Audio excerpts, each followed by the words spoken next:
dhimma Finfinnee dhimma abbaa biyyummaati. Dhimma Finfinnee irratti paartii Oromoo dhiisi lubbuun Oromoo dhugaa qabsoo Oromoo keessa political community Oromoo keessa namni Oromoo ta'ee ormatti galee dhabamu. Garuu hogganoota siyaasaa Oromoo jidduutti dhimma Finfinnee irratti garaagarummaan jiru. Osoo qalbii qabaatanii dhugaadhaan nu kuffisuu barbaadanii kana hubachuu qaban turan. Maaliif qabsoo wal'aansoo keessa hoggaa seentu qaama waliin wal'aansoo seentu san ejjennoo isaa sirriitti beekuu qabda. Laafina isaa sirriitti beekuu danda'uu qabda. Ciminni Oromoo tokko dhimma Finfinnee irratti. Dhimma Finfinnee kaleessa eegalle. Dhimmi Finfinnee ijoollee ta'ee yaadadha. Ijoollee ta'ee hawwisoo abaaboo keessatti waan ture ture. Finfinnee iyyattii goojjoon kiyyaatti ijoollee argee tur ijoollee Finfinnee hin dhufin. Finfinneen bakka Oromoon irraa buqqa'u eegaleedha. Bakka gabrummaan Oromoo itti eegalteedha. Finfinneen galma bilisummaa Oromoodhaati. Kanaaf hubannoo irra burraa kan ka'e. Torban darbe san uummanni gara galee akkasitti kan bahe abaaboo simachuu qofaaf miti. Tuttuqqaan isaa yaalan. Alaabaan Oromoo, alaabaan qabsoo Oromoo, alaabaan dhiigaan dhufte Finfinnee hin seentu.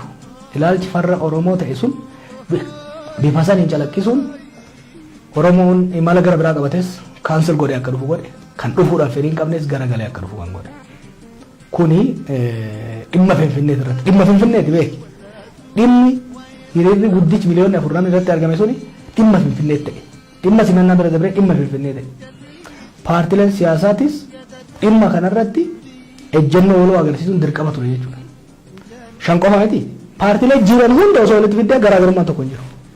Kanaaf ibsi isaan agarsiisan sun dhimma Finfinnee irratti Oromoon hanjama takka qoosaa akka hin qabne dhimma Finfinnee saba Salamoon keessa akka jiranii mirgi isaanii akka kabajamu haa ta'u garuu magaalaa guddoo handhuura Oromiyaa kan taatee fi magaalaa qabsoon guddaan falmaan guddaan irratti godhame akka ta'e warri har'a abbaa Finfinneeti isin asii deemaa jiru kuni bulchaa dammaqsaafaa gaafa 2003 fi 2004 tumamanni asuma turan gadi bahanii manguddoodhaaf hin dirmanne 2016 hiriirri yaamamee namni keenya akka waggaa tumamu asuma turan gadi hin baane Oromoon beekee dhimma Finfinnee irratti waanuma fedhe lubbuu fedhe wareeguudhaaf qophiidha kana hin beekne isaan kanaaf ibsa ejjennoo paartilee sun isaan dhiyeessanis wanni isaan rifachiisee isaan dinqisiisee fi baay'ee waan nu tuffataniif Oromoon tun qoqqoodamte chirichaaroodhaan isaan bitanneedhanii waan yaadaniif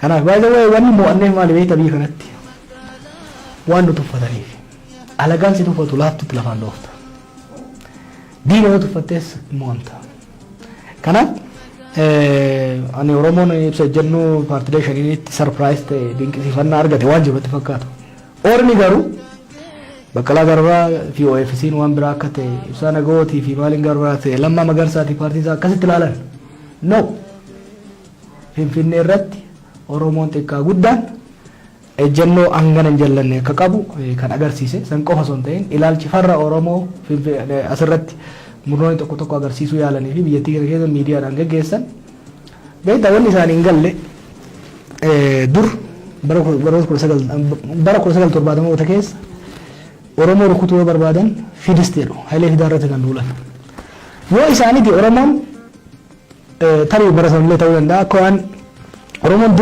shira san waan hin agarreetti fakkaata Hayilee Fidaa irratti yeroo duulamaa turetti Hayilee Fidaa miti waan isa duubaan jiruudha kan rukutuu barbaadan bara 1990 keessa Leencoo Lataa irratti kan duulamu Leencoo irratti duuluudhaan abaaboo qofa irratti kan duulamaa ture Oromoo hunda irratti kan duulan amma immoo Jawaar irratti kan duulan deflected fakkaata kanaaf inni isaan rifachiise maali nama ilaalcha yoo waraana ibsa sana nuun agarran Keeniyaan ture isaan amma maal barbaadanii qabsoo Oromoo kana nama tokkotti gadi xiqqeessanii tokkoffaa gadi xiqqeessuu barbaadu lammaffaa immoo duula nama sanirratti gochuudhaan waan nama san miidhan fakkeessaa garuu qabsitti miidhuu barbaadan kanaaf kanammoo Oromoon itti dammaqee jira kanaaf yeroo hogganoonni paartii 5 bakka bu'anii ejjennoo fakkaataa gaarii geessan kan isaan rifachiise isaan wachisiise kan warraa ka'eeti.